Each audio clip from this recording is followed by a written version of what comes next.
Salut à tous. Bon, petite vidéo pour donner des news avec le chat sur les genoux, une petite clope qui arrive à la fin et puis un petit verre d'un alcool de fruits qui date un petit peu et dont il me reste plus que ça. C'est un petit peu costaud mais bon, on n'ira pas bien loin de toute façon avec ça. Donc, en ce jour de 14 avril, c'était le lundi de Pâques hier, on a eu l'intervention de notre cher président de la République hier soir. Je reviendrai dessus par la suite. Donc voilà.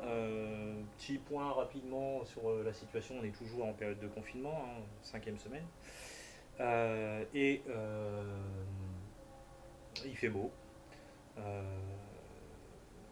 Là, il est 19 h à peu près. Donc je, j'ai l'arrière de la nuque qui bronze. C'est pas désagréable, je l'avouerai.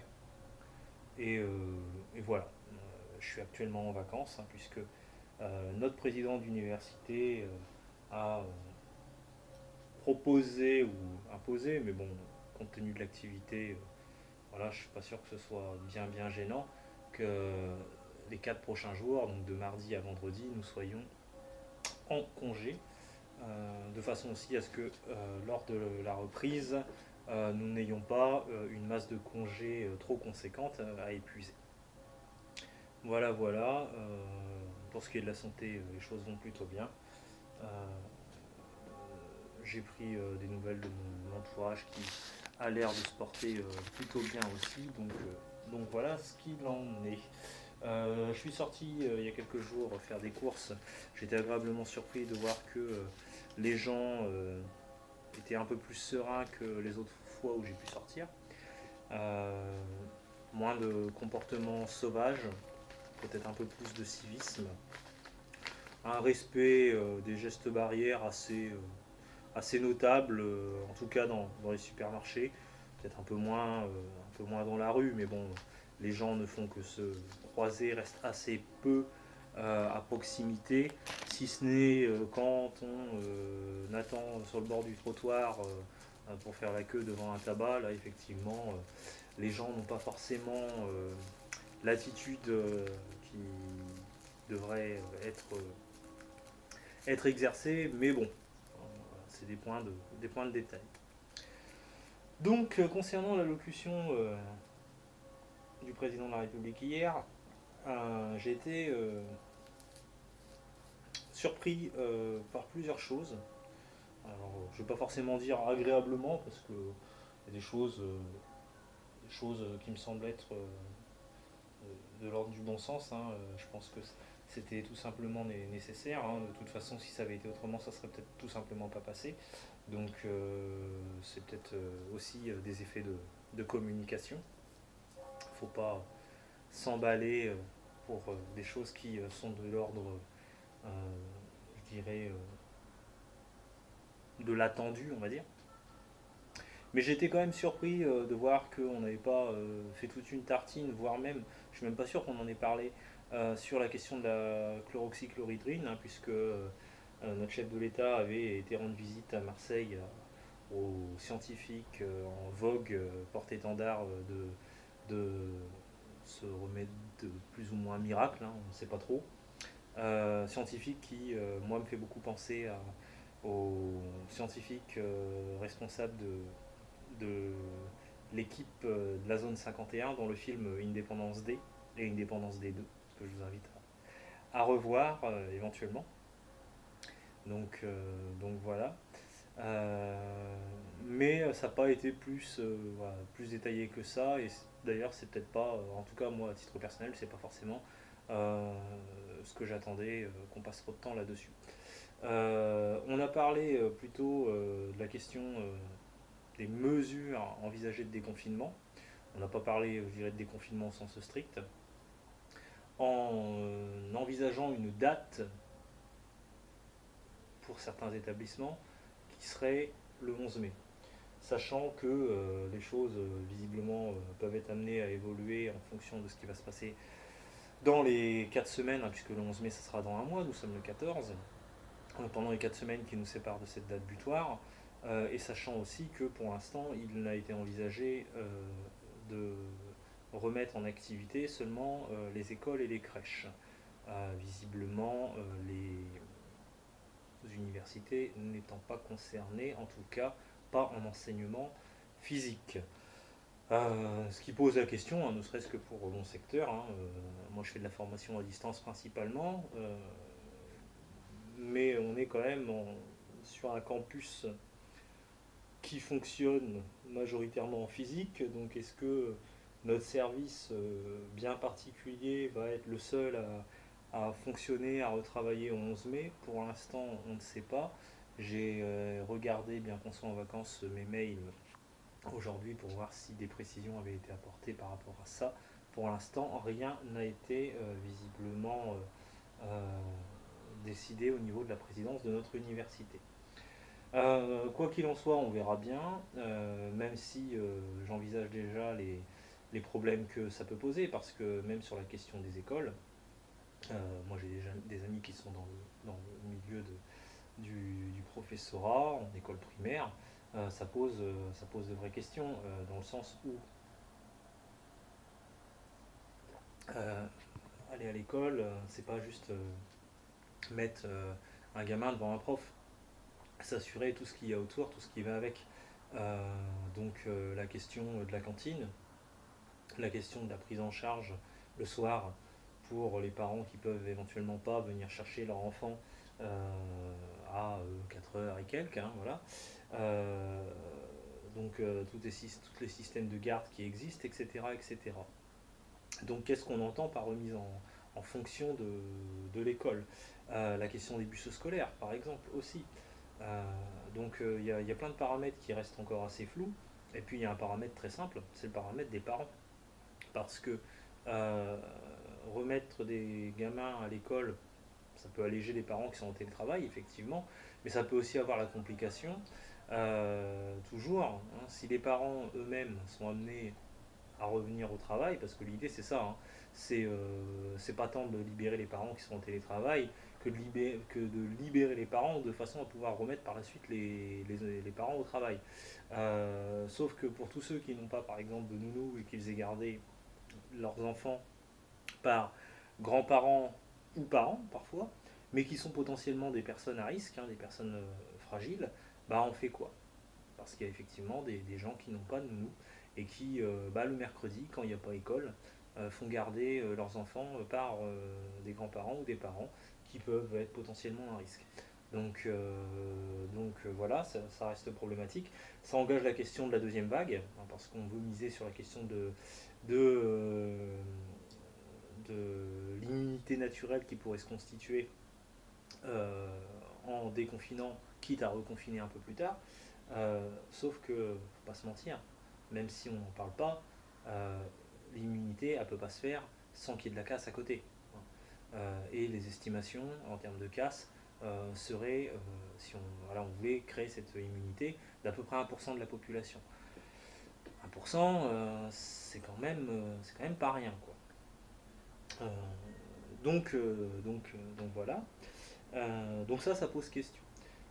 J'ai été aussi assez surpris, mais je dirais que c'est peut-être une bonne chose, qu'on se soit ravisé de moins, voire peut-être plus, j'ai pas fait attention exactement, mais il me semble qu'on n'a pas utilisé le vocabulaire guerrier qu'on avait depuis le début du coronavirus, puisque dès le début, notre président a parlé d'état de guerre, hein. Une guerre alors qu'on est dans une situation de paix, mais que c'était une guerre quand même.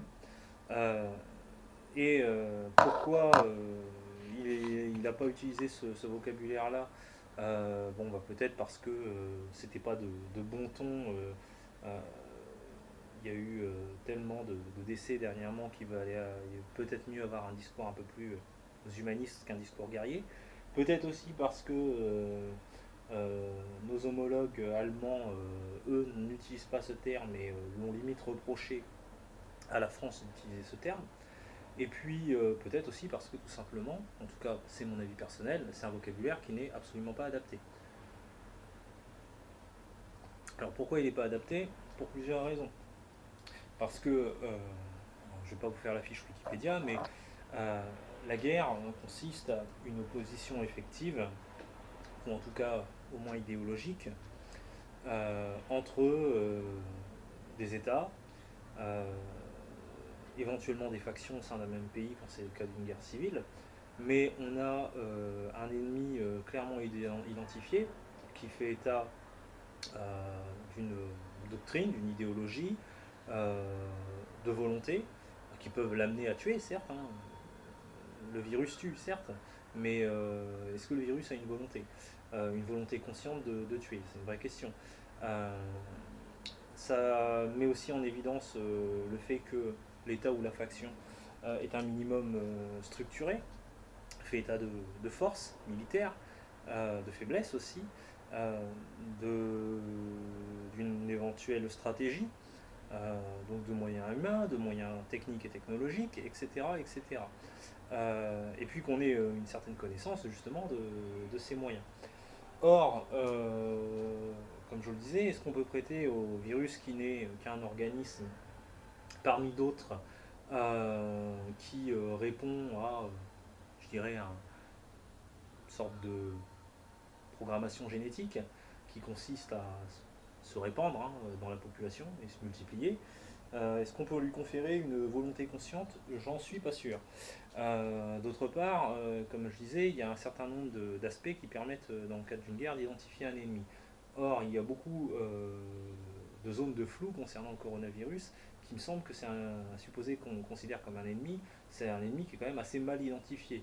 Aujourd'hui, alors vrai ou pas vrai, hein, mais aujourd'hui il y a des questions qui se posent sur son mode de diffusion, puisqu'on se repenche sur l'idée de la diffusion aérienne. Hein. Jusqu'alors, on pensait que c'était un virus qui se transmettait principalement par contact ou à travers des particules qui flottaient dans l'air pendant un temps relativement court, sur des distances relativement restreintes. La question de la transmission aéroportée, hein, via aérosol, est aujourd'hui remise sur le tapis. Euh, on a des doutes aussi concernant la population cible, puisque bon, malheureusement on a découvert dans les dernières semaines qu'il n'y avait pas que des personnes âgées, donc dites fragiles, qui pouvaient en être victimes. On a même vu des cas de personnes jeunes qui ne présentaient aucune maladie particulière qui en sont morts malheureusement. On a des questions concernant la question de l'immunisation, puisque visiblement certaines études dans certains pays asiatiques laisseraient entendre que des personnes qui avaient attrapé le coronavirus une première fois l'auraient rechopé une deuxième fois. Ce qui engage une nouvelle question, la question de la mutation. On estime qu'il aurait possiblement muté entre sa transmission de l'animal à l'homme, mais on n'a pas envisagé qu'il aurait muté dans ses différentes transmissions à l'homme. Là, la question se pose. Donc c'est encore une inconnue. Sur la question de la mutation de l'animal à l'homme, c'est pareil, il y a beaucoup d'inconnus. On a parlé au départ de la transmission de la chauve-souris vers le pangolin et du pangolin vers l'homme. Aujourd'hui, l'hypothèse du pangolin n'est pas plus viable qu'une autre. Euh, donc on ne sait pas clairement. Le patient zéro en France comme dans le foyer d'émergence, qui est visiblement la Chine, il n'a jamais été retrouvé. Et peut-être même qu'on ne le retrouvera jamais. Donc tout ça, c'est quand même beaucoup d'inconnus qui font que c'est compliqué pour moi voilà, de parler de guerre et de considérer ce virus-là comme un ennemi au sens guerrier du terme. Et alors, on peut se dire, oui, c'est que des éléments de langage, c'est pas bien grave. Mais pour moi, si, ça pose problème parce que je dirais qu'il y a des gens, de la communauté scientifique, des médecins, qui ont mis aussi les deux pieds dedans, ce qui, moi, pour le coup, m'a surpris. Alors que bah, c'est des gens dont c'est le métier de parler avec les mots adaptés. Euh, et j'ai trouvé qu'il y avait un emballement par rapport à ça. On parlait des masques en disant oui, il nous faut les armes pour lutter. Donc on est dans ce que moi j'appellerais lexical field of battlefield, hein, c'est assez surprenant, et on est parfois sur un discours qui devrait devrait appartenir au champ lexical de la médecine, alors que c'est pas le cas, quoi. On parle vraiment de choses qui sont liées à, un domaine de l'ordre quasiment du militaire, alors que, mis à part les actions sur lesquelles les militaires interviennent dans le cadre des TGV sanitaires, etc., etc., euh, c'est pas une guerre qui se gagnera par les militaires. Euh, c'est au contraire quelque chose qui va se gagner d'un, dans un premier temps par effectivement la distanciation sociale et un certain nombre de choses qui tiennent de la population, et deuxièmement par la recherche médicale et scientifique. Donc à quoi ça sert de se placer sur ce champ lexical-là? Pour moi, j'y vois qu'un seul intérêt. C'est un intérêt de communication, c'est un effet de langage pour se poser en chef de guerre. Et qui se pose en chef de guerre, en l'occurrence le président de la République. C'est un élégant langage qui permet aussi de faire écho à certaines situations passées que la France a pu connaître, à savoir la sortie de la Seconde Guerre mondiale, où on avait un chef de guerre qui était De Gaulle. Et rappelez-vous peut-être que pendant la dernière campagne présidentielle, c'était assez rigolo de voir que tous les partis quasiment se réclamaient de De Gaulle, ce qui est drôle, puisque tout le monde se réclamait de De Gaulle et personne n'arrivait à se mettre d'accord. On pourrait trouver ça assez étonnant, comme quand tout le monde se réclame à la fois de la même philosophie et du même homme. Euh, donc voilà, moi j'ai l'impression que c'est aussi pour se reposer sur une figure quasiment mythique existante, euh, et la plus récente connue, puisque depuis la guerre, la Seconde Guerre mondiale, on n'a pas eu d'événements tragiques majeurs au cours du siècle. Donc là, je pense que c'est aussi pour se reposer là-dessus, sur cette figure quasiment mystique et mythique.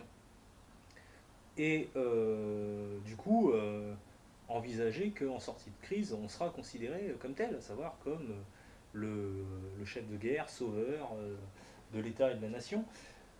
Sauf qu'il ne faut pas oublier que si on va jusqu'au bout de la réflexion, euh, sorti de la guerre, il y a eu un moment, De Gaulle, quand il n'a pas été en mesure de résoudre certains problèmes, il est parti.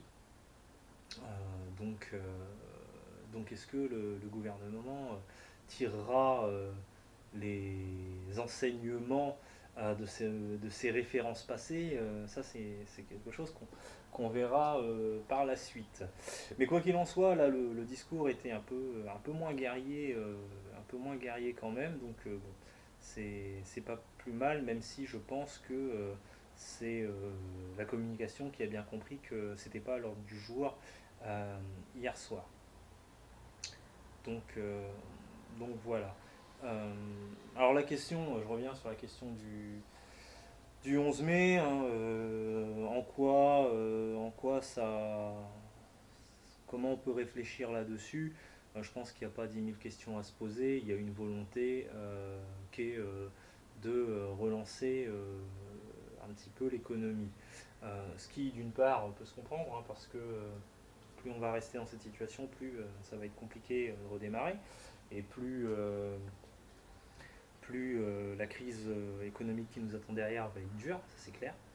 Euh, dans la mesure où on serait à peu près là à 8 points du PIB, donc situation qu'on est loin d'avoir connue dans la dernière crise, qui est la crise des subprimes. Euh, on est en récession là depuis à peu près une semaine, il me semble. On y est rentré la semaine dernière, on était aux alentours de 6,34 en début de semaine, et puis là on estime qu'on va monter à 8. Bon, il faut savoir que effectivement, les seules périodes historiques qu'on a pour comparaison, ça semble être la crise de 29. Bon. Euh, Sachant que la crise de 29, ça s'est pas résolu de la même façon. Et nous, on est rentré en récession euh, en 4 semaines. On le sait aujourd'hui, on va reprendre 4 semaines en plus de confinement, et on sait très bien que le déconfinement va être partiel, donc, et on va peut-être reprendre une deuxième vague dans les dents. Donc concrètement, l'économie ne va pas redémarrer de suite. Euh, donc la question qu'il faut se poser, c'est remettre les gens au boulot, oui, pour faire redémarrer l'économie, ok, mais comment on la redémarre? Parce que là, moi, j'ai vraiment l'impression que c'est, oui, il faut redémarrer l'économie, elle repart comme en 14. Sauf qu'une crise, alors le président a parlé de se réinventer en disant moi le premier, mais je vois pas comment, en quoi dire on reprend le 11 mai, c'est se réinventer. Euh, pour moi, c'est allez, on renvoie le plus vite possible les gens en turbin. Bon, on fait attention quand même, mais on renvoie le plus vite possible les gens en turbin parce que là, concrètement, il va falloir refaire de l'argent. Bon. Euh, mais ça va être compliqué. Parce que si on repart sur un modèle de la croissance exacerbée qu'on a essayé de mettre en place en parallèle d'un plan de rigueur pour sortir de la crise des subprimes. Et je rappelle que cette dernière crise, on n'en est jamais réellement sorti. Hein. Il y a des gens pour qui ça a été très dur pendant encore jusqu'à il y a peu. Hein, et je pense même que ça l'est encore. C'est tous les gens, par exemple, à qui on a dit il va falloir serrer la ceinture alors qu'ils étaient déjà au dernier cran de la ceinture. On n'était pas dans la rigueur, hein, on était dans un plan d'austérité et les gens étaient pris à la gorge, hein, concrètement. Euh, donc, très concrètement, on va pas se mentir que cette crise-là qui nous attend, ça va être une sacrée merde. Hein. Autant être honnête. C'est pour ça que je pense que si l'enjeu c'est de dire bah, on repart comme en 14 et on relance par la consommation, par la croissance, etc. etc. Alors il y aura toujours hein, des gens qui auront mal vécu la période et se diront oui, on est trop peu de choses, faut profiter et puis on consomme à tout va. Sauf que c'est une minorité de la population qui peut se le permettre. Il y aura aussi un effet inverse de personnes qui justement vont avoir tendance à sécuriser, donc vont peut-être un peu plus, de la même façon que dans les îles, on est confronté aux cyclones, à faire des réserves, et puis penser à avoir un petit stock chez eux, ce qu'ils n'avaient pas forcément avant, de boîtes de conserve, de pâtes, de PQ éventuellement, etc. etc. Mais de là à dire que demain ça va se relancer parce que tout le monde va aller acheter des automobiles, j'y crois pas trop. D'autant que le secteur de l'automobile lui-même va pas redémarrer comme ça en une journée. Euh, Puisque le monde de l'industrie marche souvent par interdépendance avec des fournisseurs de pièces, des sous-traitants, etc., etc. Donc ça va prendre un petit peu de temps. Donc moi, cette idée de repartir pour relancer l'économie dans le cadre de pas de sauver les meubles, hein, faut pas se mentir, pourquoi pas, mais comment on fait? Par une politique de croissance, j'y crois pas. Par une politique de rigueur, d'austérité, ça dépend comment on voit les choses. Pour moi, ça va être compliqué. Même si c'est déjà un peu ce qu'envisagent certains cadres hein, quand on demande. Ça va peut-être être une politique de solidarité, mais qui fera la solidarité hein, concrètement? Ça sera le peuple. Hein. C'est par exemple travailler plus, accepter d'abandonner ses RTT, etc. etc. Bon. Mais bon, on a bien conscience que ces éléments, qui en plus visiblement auraient déjà été refusés par un certain nombre de syndicats, en dépit de leur caractère ponctuel, ne suffiront pas à rembourser tout ce qui a été emprunté dernièrement. La levée d'impôts, Ça me semble compliqué, pareil, hein, toujours par rapport à la masse de fonds qui a été débloquée, et puis toujours aussi parce que les gens sont déjà, pour un certain nombre de foyers, pris à la gorge. Donc ça me semble compliqué, à moins de faire ça discrètement, mais ça me semble compliqué aussi, c'est de relever un certain nombre de taxes sur un impôt bien connu, mais assez peu visible, et qu'on paye au quotidien, c'est sur la TVA. Donc pour ce genre de conneries-là, qu'on ait des augmentations, hein. Pour l'alimentaire en général, hein, d'ailleurs, euh, moi effectivement j'ai pu voir, alors quand on fait la moyenne, visiblement il n'y a pas une augmentation si importante que ça, mais moi effectivement en faisant mes cours j'ai vu qu'il y avait eu une augmentation d'à peu près 20 à 30 centimes sur certains produits. Donc voilà, une réalité en l'espace de quelques semaines. Euh, Peut-être que ces prix ne redescendront pas en sortie de crise, tout simplement. Euh, ça, faut se poser vraiment la question de comment ça va être mis, comment ça va être mis en place.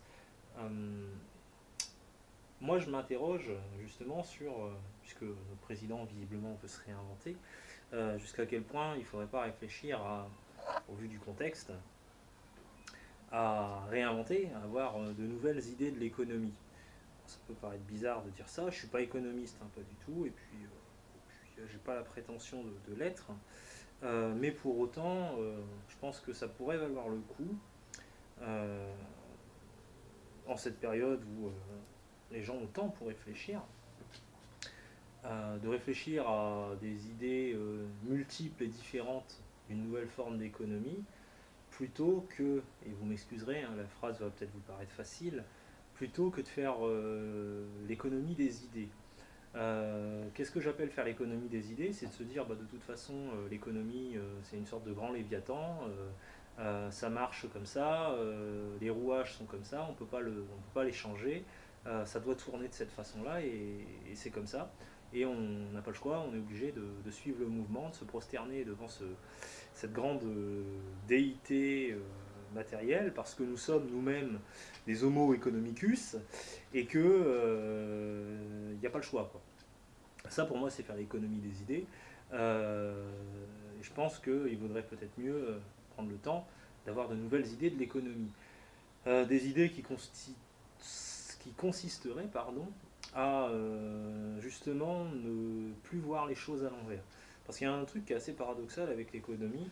Je vais prendre un exemple très, très bête, mais si demain vous disiez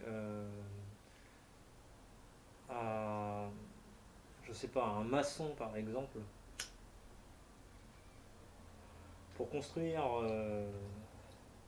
enfin pour faire quoi que ce soit, ça ne dépend pas de toi, de ta volonté ou quoi que ce soit, non. Ce qui est comment, ton maître entre guillemets, mais maître au sens de ce qui te gouverne, hein, c'est euh, c'est ton ciment, c'est ton équerre, ton fil à plomb, ton niveau. Euh, non, ça c'est une batterie d'outils qui permet au maçon de réaliser son œuvre. Par exemple, construire une maison, monter un mur, peu importe. Mais ce ne sont que des outils qui sont au service du maçon pour réaliser un projet. Bon.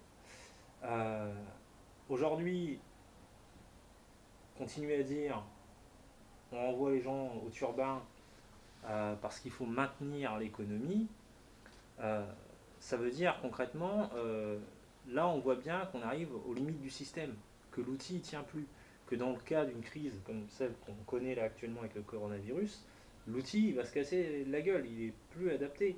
Et ce que l'outil prétendait sous-tendre, les entreprises, etc., etc., et ben, toutes ces choses-là, elles sont en péril, parce que bah, l'outil, il est plus bon, en fait.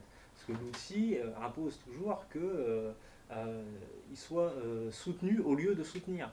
qu'il soit soutenu par l'humain. Et dès l'instant où il n'y a plus d'humain derrière, et c'est ce qui se passe actuellement, hein, puisque confinement, il n'y a plus d'humain derrière l'outil, et ben ça marche plus. Et c'est aberrant, c'est aberrant.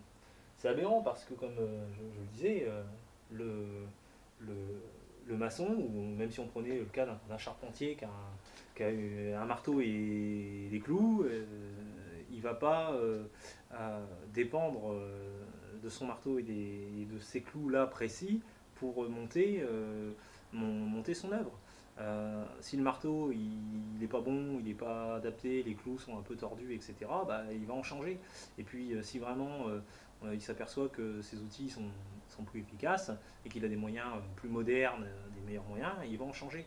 Parce que son but, c'est de construire son œuvre. Bon. Là, l'économie, c'est pareil. Euh, Ça fait X temps que c'est l'homme qui est au service de l'économie, c'est l'homme qui fait tourner l'économie. Or, il y a un moment, je pense qu'effectivement, on est dans une période où on pourrait justement ne pas faire l'économie des idées et réfléchir justement à de nouvelles idées de ce que pourrait être l'économie. Je ne dis pas ce que doit être, parce que ce que doit être, ça réifierait encore l'économie, comme ça lui donnera encore une dimension un peu ontologique, comme si c'était un grand être qui se situe au-dessus de nous et qu'il faudrait respecter et vénérer un peu comme le Dieu qui ferait tourner le monde. Non, il faut reprendre conscience que ce n'est qu'un outil qui doit nous permettre effectivement, qui doit permettre aux auto-entrepreneurs de monter des boîtes, qui doit permettre aux entreprises de tourner, aux salariés de vivre, d'avoir un salaire, etc., etc., mais qui doit permettre, mais qui ne doit pas conditionner. Et je pense qu'il est temps de se remettre à penser un petit peu à l'endroit. Voilà. Enfin, c'est mon avis là-dessus, sans être économiste, mais je pense que cette crise a le moyen de nous apprendre ça. Euh, on a un président qui nous assure que euh, il y aura un après-corona et que ce sera plus pareil, qu'il faut être humble, qu'il faut savoir se remettre en question, etc. Et il le dit lui premier. Alors c'est bien de le dire, hein. Maintenant, quelles seront justement ses positions en matière de politique économique? Moi j'attends de voir, mais je crains malheureusement euh, que, au vu hein, de comment ça s'amorce pour l'instant, c'est-à-dire il faut relancer, il faut relancer, euh, je crois qu'on continuera sur notre lancée. D'autant que on ne veut pas prendre trop de retard non plus par rapport aux autres pays qui vont déconfiner. Mais je dirais prendre du retard par rapport à quoi? Il y en a qui vont déconfiner, effectivement. Ils vont peut-être redémarrer plus vite que nous. On va peut-être être moins compétitif que ces gens-là. Mais si eux, en redéconfinant, ils reprennent une deuxième vague plus importante que nous, ils comprendront peut-être en tout cas que c'était pas ce qu'il y avait à faire, quoi. Alors on prend effectivement le cas de l'Allemagne, parce que l'Allemagne a beaucoup moins subi en tout cas de pertes humaines que la France dans le cadre de cette épidémie de Corona. Mais il ne faut pas oublier que l'Allemagne était aussi beaucoup mieux préparée. Elle avait un nombre de lits qui était quasiment 3 fois plus important euh, et un certain nombre de choses en termes de matériel de soins qui étaient beaucoup plus importants. Donc il y a un moment, plutôt que de courir, et ça c'est un truc qu'on aime bien faire en France, c'est regarder les modèles euh, extranationaux pour les importer chez nous et voir ce qui marche. Sauf que les modèles extranationaux, ils ont du sens dans le périmètre euh, de l'environnement euh, social, technique et technologique, historique et culturel aussi des fois. Je dis ça par rapport à l'éducation par exemple, parce qu'on apporte souvent des méthodes des pays du Nord concernant l'éducation, etc. etc. Ou même parfois en termes de fiscalité aussi. Oui, mais il y a un moment, tout ça, ça tient à un environnement social, culturel, technique, technologique, historique, et chaque pays a le sien. a beau dire l'Europe, ces 5 pans que je viens d'évoquer, il n'y a rien de commun dans tous les pays d'Europe. Euh, on a en commun de s'être réunis pour éviter de se foutre sur la gueule, oui, mais donc on a peut-être une culture de la paix, entre guillemets, et encore, ça reste à voir, mais au-delà de ça, c'est, faut pas se mentir que on a tous euh, des différences qui ne sont pas une mauvaise chose, hein, qui sont propres aux frontières de chaque pays respectivement, et que quelque chose qui marche dans un pays ne marchera pas forcément ailleurs. Donc là, cette idée de dire faut pas redémarrer trop tard parce que ça va probablement bientôt déconfiner en Allemagne, etc., etc., je trouve encore que c'est une position qui un peu litigieuse et demande à être réfléchie en fait. Est-ce qu'on doit se baser sur le modèle allemand pour, pour, pour décider de ce qui doit être fait dans notre propre pays, encore une fois. Donc voilà, c'était une petite vidéo sur cette période de confinement qui va être encore amenée à durer quelques semaines, au moins, et puis sur voilà, ce qui a pu nous être dit hier soir et ce que je pouvais en penser.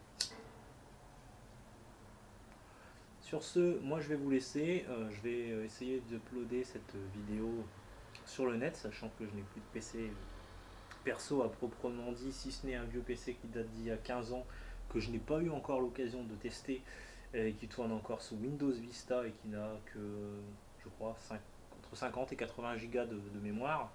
Donc je verrai si je peux uploader ça dans la soirée et au plus tard demain matin. Quoi qu'il en soit, prenez soin de vous, prenez soin de vos proches, et puis je referai probablement une vidéo d'ici quelques semaines.